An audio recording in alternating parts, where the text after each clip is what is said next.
everyone, Jen DePaula here from Mixtus Media, and so far in the Modern Musician's Guide series, we've gotten organized and figured out what we wanted to get out of and accomplish online. We've walked through how to create your online and social media plan, and in the last episode, we talked about your website. So now we're going to talk about a key factor in your online presence, and that is your blog. Blogging is one of the best ways to boost your visibility and attract people to your site, but a blog takes dedication, time, and persistence.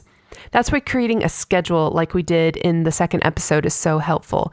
But setting your mind to do it and dedicating some time every week to your blog will help you in more ways than one.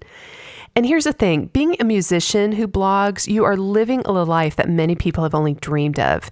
Even if you're just starting out, what a cool opportunity to take people along for the ride. If you're a seasoned pro, you have wisdom and stories and insight to share. And in either situation, people want to look into your world. And on a more technical level, a blog drives traffic to your website, which bumps up your SEO. Your blog is your voice within your website, and it will help you to draw attention to it and share what you have to offer. And it keeps fans and potential fans coming back for more, which bumps you up in the search engine results as well.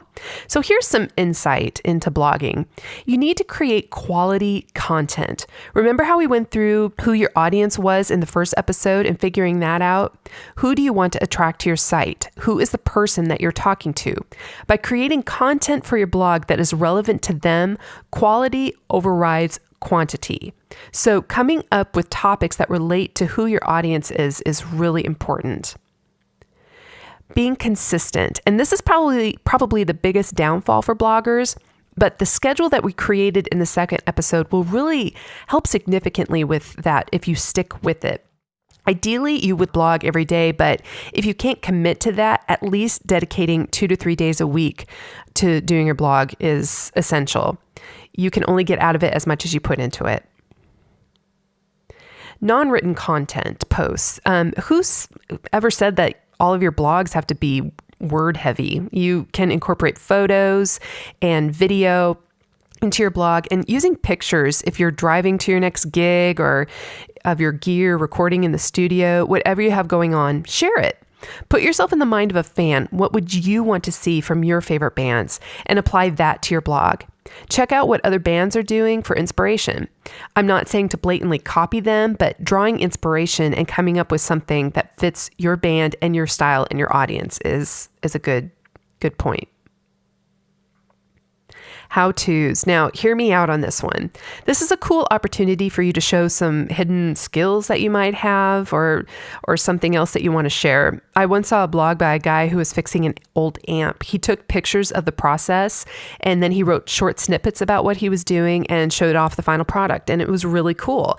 If you're creating a new pedal board, show what you're doing. If you're a drummer, talk about how to properly mic a drum kit. Share your insight and knowledge. If you've just been on the road for a while, share what not to do while traveling. That's always a lot of fun.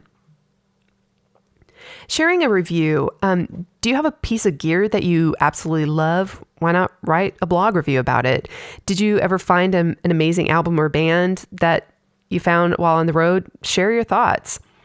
Or when you are on the road, did you find a really great venue or a hotel or coffee shop or bar or something like that? Blog about it. Your blog doesn't have to be all about you and your band. Share the love and highlight something or someone that has impressed you. Updates. Do a video or written update if you're in the studio, or to let fans know how the process is going and to keep them updated. Share what you're up to, share funny stories, experiences, and so on. By keeping fans in the loop, that's a great way for them to feel like they're a part of the process. Again, letting them into your world and seeing what goes on behind the scenes turns a casual visitor into a dedicated fan. Exclusive content is another key aspect to keep in mind when blogging. Maybe you're working on a new song, so why not try it out on your fans? Share a video of you singing a verse, maybe an idea for the chorus or chord progression for the bridge and so on, and get their thoughts. Giving fans an exclusive behind-the-scenes look into this will keep them coming back for more and just keep them intrigued and engaged. Most of all, you need to have fun with this. This is probably the most important part. You need to really have fun and get creative. Don't look at this as a huge burden or something that you have to do. This is helping your career. This is sharing your insight and broadening your horizons, and most importantly, engaging your audience. You'll get the hang of it, and before you know it, it's going to take no time at all, and you're going to be pumping out blogs like nobody's business. And we're going to have some do's and don'ts of blogging and some more insight and tips on this week's PDF download. So be sure to download that. If you're a musician, you have tons of opportunities and unique experiences that most people don't. So embrace that as you share this within your blog. So next time we are going to tackle social media. This is a two-parter. So carb up and we'll see you next time.